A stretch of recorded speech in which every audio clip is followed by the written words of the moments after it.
Hello, everybody. My name is Shelly Heim, and I'm going to talk to you today about how to keep it together when life happens. Now, I've been a coach since July of 2011. That's when I signed for the discount. In January of 2012, I started working this business. So in 2017, I'm going to be approaching my 5-year anniversary and starting my 6th year as a Beachbody coach.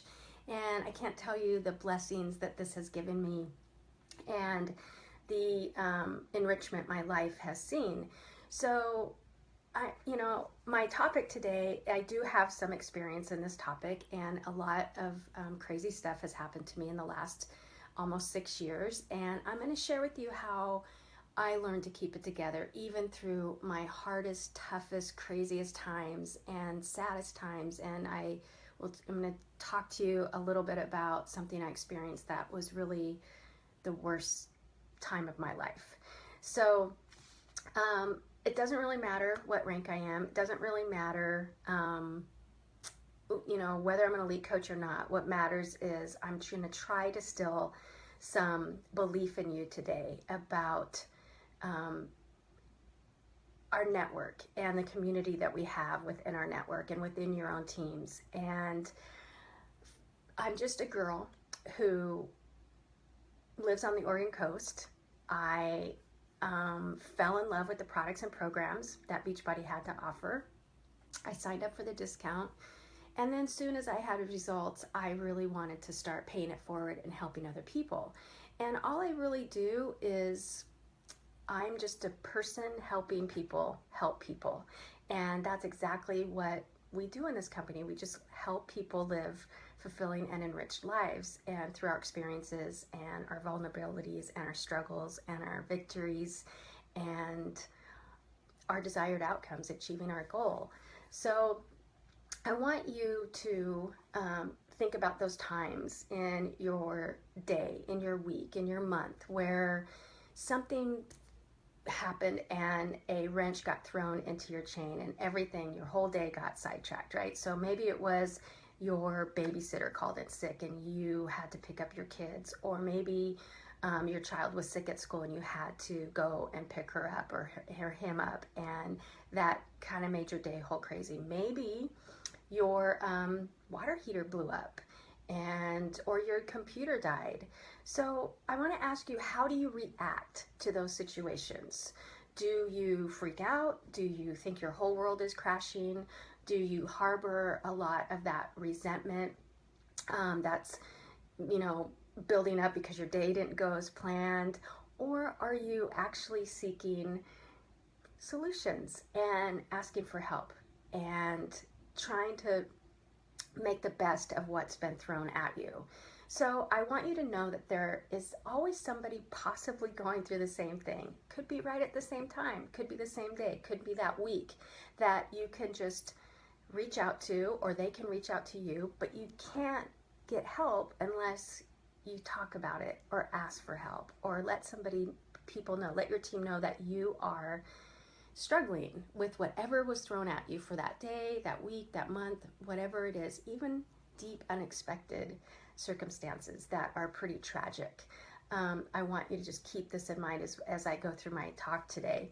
So pay attention to how you react to these, and personal development will really help you in how you respond and react to negative situations and times where you feel just overwhelmed and 25 things are coming down on your head and in your plate, and you're spread thin and you can't seem to get anything done on your to-do list, and you can't add anything else to your to-do list, and everything that you were supposed to get done is possibly going to be shoveled off to the next day or the next day or the next day, depending on what kind of circumstances or event that occurred in your life on that particular moment, day, week, month, or even year. So let's go a little bit deeper. If you are not strongly and deeply connected to your why, if your why is not strong enough during life stresses, tragic events, anything else that's really, really hard to deal with, you are most likely going to shut down, walk away, and disengage. And I see this happen with a lot of coaches. They have all this momentum, everything is going awesome, and then all of a sudden, bam, something unexpected happens and they stop dead in their tracks. And I'm not going to tell you that not to grieve. I'm not going to tell you to not feel pain. I'm not going to tell you to ignore specific circumstances or events. We all handle things differently, but I know through what I've gone through, I've learned to handle things a lot better. And there's some tools that I've developed to help me, and I can use them to help you. So let's just, say for an instance, you're going strong, everything's going good, you have all that momentum that you're building up, and then all of a sudden, bam, something happens, and you can't. You have no energy left to give to anybody else. You could be deeply saddened. You could have just too many things on your plate, like we talked about. And sometimes the last thing we want to do is go into our computers and give other people energy that we just absolutely don't have because something's happened or it's just too much. The stress is too hard to bear. So when we have our own stuff, our own grief, and our own life to deal with, we can definitely step back away from our businesses and we can start to disappear and disengage, and we almost get to the point where we start to lose so much traction that we just can't go back in. And I see coaches just falling off when this happens. Everything's going good, intentions are great, everybody's advancing in rank, and then that thing happens and they just slowly go away and they don't know how. We can't reel them back in, we can't reel you back in, we don't know how to help you. But through my experience, I can help you not disappear, and I'm going to give you some tools, like I said, to get through this. So just for an example, in my first year of coaching in 2011, I signed up in July. The following month in August, my mom died. She was 64 years old. She died of every preventable disease imaginable. I shouldn't say she died of that. It led up to her death, but she had heart disease. She had congestive heart failure, atrial fibrillation, sleep apnea, diabetes, high blood pressure, high cholesterol. She had retired early at the age of 55, and she didn't have a purpose at that time. She did not have a reason. She kind of sat. She gained 10 pounds a year for 9 years. She gained 90 pounds during that time, and she ended up, her body gave out. She could not fight an infection she received, and she died of gangrene sepsis, which was really hard and unexpected to watch. And I knew that she had been through a lot with doctoring throughout the years. She was done. She didn't want to do it anymore. She didn't want to go through it, and we lost her. She did not want to better her life. And at that point, that was a month after I signed up as a coach. I had been on a healthy eating path. I had been doing Beachbody programs, drinking my shake every day, and I was in a really good place mentally because I had started doing personal development and I was feeling so good physically that and emotionally that I handled her death pretty well, even though it was very sad. And I wasn't even an Emerald coach at this point, but I believe in divine intervention. And I believe that there was a reason why I had been put on this path to get myself healthy. And part of that was dealing with her through that year of her being sick, and then dealing with the outcome and the aftermath of her death and what had happened. And I knew that because my head was clear, that I had to keep doing my workouts. I had to keep drinking my shake. And I saw in the mirror, saw right in front of me where my life could end up if I did not continue to take care of myself. So at that time, I was, like I said, I wasn't really coaching. I had a women's support group just because I felt so good. I wanted to shout it from the rooftops. And that community of women really helped me get through my mom's death. Every time I opened my computer and went in to post, which was hard in the beginning, after her death, I was emotionally drained, as you can imagine. I was dealing with her probate. I was dealing with her home. I was dealing with family and a lot of craziness that went along with all that stuff. And it was really taxing on me. But every time I opened that computer and I started to help other people, I forgot about all that stuff for a little while, just for a little while, just ease my mind. And going in and helping other people gave me peace of mind, and it kept me on my path to keep setting an example and living the life that I wanted to live, and not going down that path that my mom took. And so there was a positive association at that point with what I was doing in helping others and how I was dealing with my grief of losing my mom. So that was the first thing that happened. The second thing that happened, that was in year 1. So in year 2, my marriage started falling apart. We were at a really tough time. I was making solid changes in my health and fitness, in my nutrition, but my husband wasn't really on board yet. And long story short, we came to a separation, and I moved out of my home and was completely lost. And it was so hard, and the fighting was hard, and the trying to come together was hard, and trying to communicate. At one point I was completely done. I had no desire to make it work. I was spent, completely spent, and it was scary. I didn't want to start over in my life. I loved him dearly, dearly, dearly. And thank goodness that we loved each other so much, because that glue held us together. And again, divine intervention had set in. I was in a really healthy place mentally. I was not drinking. He was. I was taking care of myself, and I was very, very clear as to what I wanted, and I did not want to be in that situation anymore. I wanted to be married to him, but not the way we were married, not the way our marriage was going.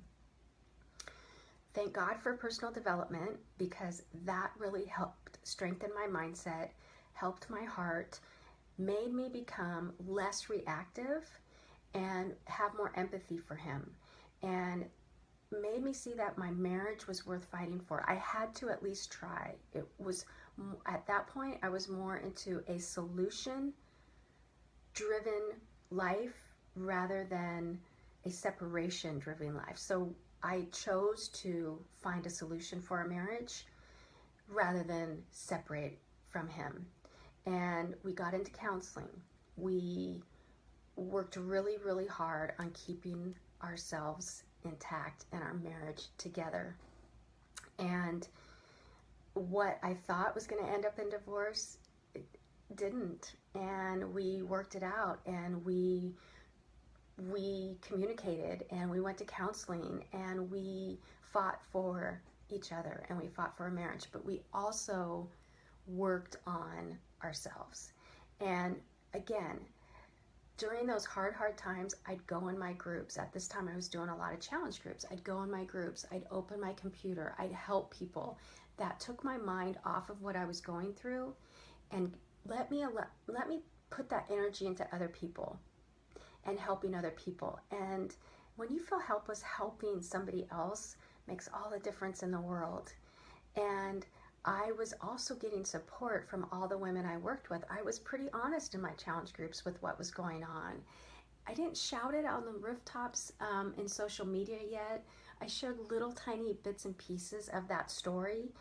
And all of a sudden, people out of the woodwork were coming to me and telling me that they had gone through the same things, and how they were going through the same things, and how important it was that they were that I was making a difference in their life, and I was helping them and giving them hope that they could make their marriages work as well. And that therapy wasn't a bad thing or a thing to be embarrassed about, and personal development, working on ourselves separately as well as together, was equally as important. So again, I had a positive association to what I was doing with coaching and how I was going through a really, really rough, rocky time in my life. And thank God it worked out, and Ryan and I are awesome, and we have a very good communication level now. We're both on a very good path of health and fitness. We care deeply about each other as well as ourselves, and separation is not an option no matter what. We will always go back to communicating. And the third thing that happened to me, and this is really, really tough for me to talk about, so I'm going to try to keep it together. In 2014, everything was going great in my world. I was, I was advancing in rank in this company. I was a premier coach in 2013. I was developing a strong team. I felt more confident as a leader. I was killing it in a new program that had just released called P90X3.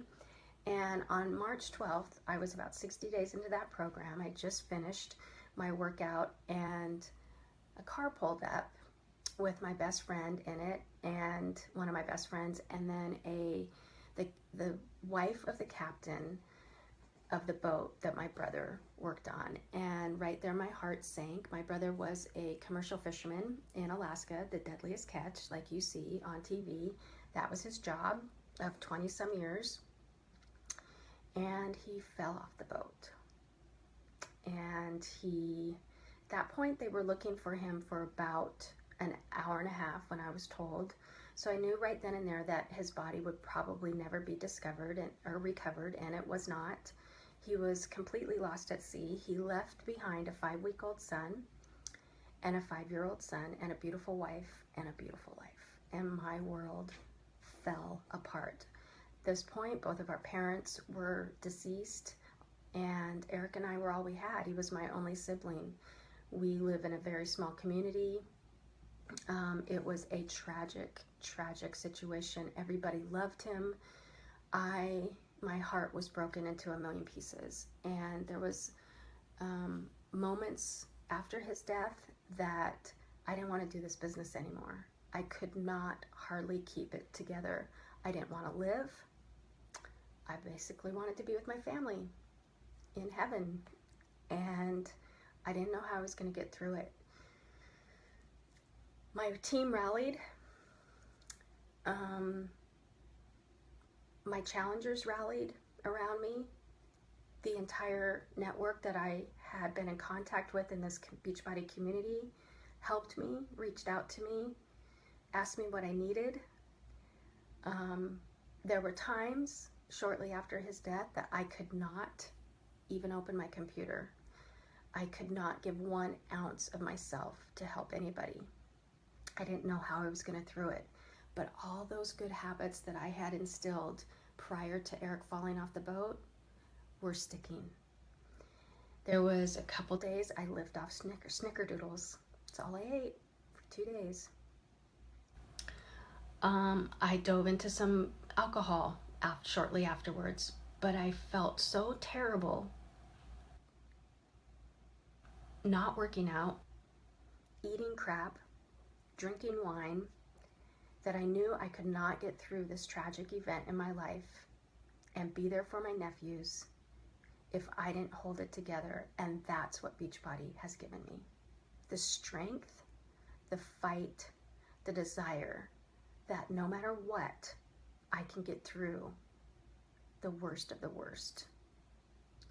So at that point, my why was not really solid up until that point. It was good. I wanted to help people. I was slowly cutting time back at my job of 30 years. That's going to tell you how old I am. And I was enjoying the extra freedom of time. Every little increment, I just thought, I'm just really working towards buying myself a little bit more freedom. and not having to work so hard to make a living. And I loved what I was doing with Beachbody. So that was kind of my why. But after Eric died, my why got very clear. And that why became major freedom. I had to be a part of his boys' lives. And I could not do that standing behind the chair. I cut hair for a living. I didn't mention that, but that was my job of 30 years. I could not be a part of their lives if I didn't have time. And my why got so solid. And I knew that Beachbody was going to be the vessel to buy me more time. So slowly but surely, I opened my computer. I got in my groups. I started helping people. My team did whatever they could to help me. They helped me schedule posts on my social media. They helped me go into my challenge groups and take over my challenge groups when I couldn't. They helped me with my team, help my new coaches get started right, explaining to them how to start a successful business when I could not. My upline reached out to me. They helped me look at my sponsorship drill down every week. They helped me. They took things off my plate that I could not emotionally handle for a while. But slowly again, I got back into it. I started my workouts. I completed P90X3. I knew I'd be sunk without those products, without Shakeology, without that program, without continuing to eat 85% of the clean, with staying in a clear headspace. And for me, that means nutrition and sleep and doing personal development and getting workouts in. So what I'm going to tell you today is, don't be afraid to ask for help. The minute you take your foot off the gas even a little bit, the longer you stay away, the harder it is to rebuild trust and accountability with your followers, with your team, with your challengers. The harder it is when you start to disappear, it's going to be to get that traction back and that momentum of everything you built up until the time of whatever tragedy happened in your life. And I want you to know that you don't have to let that happen. You don't have to start from scratch. You don't have to walk away from this and let it all go, because there's help for you. So be honest when you go through something, even if it's just the fact that you had to pick up your child from school, and that put a kink in your chain for the day. Go into your groups and tell them, I had something come up. I'm not going to be as attentive as I intended today. Please bear with me. This is what happened. I'll be back as soon as possible. Tell your social media that. I've had a tragic event. I need to step away for a little bit. Please bear with me. And if you feel vulnerable enough in sharing a little bit of what you've gone through, they will understand, because more than likely somebody else has gone through the same thing or is going through the same thing, and can help you go through whatever you're going through. So share your pain a little bit in little pieces. Share your grief. Share your loss. Share those crazy curveballs that come throwing at you left and right. Okay? Share that. Let people know you need a break for a minute. You might not be present. Have a teammate. Have your coach. Have somebody you love. Schedule some posts ahead of time. Use content that you've already created. You can make people administrators on your page that can work your page for you while you can't work it yourself. And more than likely you have a ton of backlog content that's all stored in Facebook or Instagram that people can pull from and push it out there. It's still your words. You're still inviting. You're still adding value, even though maybe you can't, in present time, keep up with your posts. There's content you can pull from. Get in your challenge groups, get in your team pages, and let them know what you're going through. You will have an outpouring of support that you did not expect, and it will help pull you through those times. Ask your Rockstar Challengers to take over for you in your groups. Talk to your upline, like I said. It's okay to ask for help. So my entire team pulled together, especially when my brother died. I leaned into Keyshawn. She helped me tremendously. I advanced in rank the very month that Eric died, that he fell off the boat, because my team helped me. My team pulled together. Keyshawn helped me. My upline helped me. I wasn't afraid to ask for help. I wasn't afraid. At first, maybe I was, but when people started offering, I accepted. Even though that's not my nature, I accepted. Because I knew if I didn't, this business that I was building was more than likely going to fall apart. And it was my ticket to freedom, to be with Eric's boys whenever I wanted to. That year, I still hit Success Club 10 every single month. Every single month. I still hit it in March when Eric died. I hit it in April. I hit it in May. I hit it in June, July, August, September, October, November, December. I hit Success Club 10 every single month. I became an elite coach that very year that Eric died, my first year as an elite coach. Because I leaned in, because I got support, because I asked for support, because I was already on a good path with my vital behaviors, my personal vital behaviors, my health, my nutrition, my fitness, my personal development. I felt helpless on most days. Most days. And I was sickened with sadness every single day. I still am. His death still brings me to my knees to this day. Takes my breath away. My heart was shattered, of course, but every day I did my workouts. I drank my shake. I was determined to stay focused with a clear head, and that meant eating good, doing my vitals, drinking my shake, doing my workouts. No booze, no processed foods.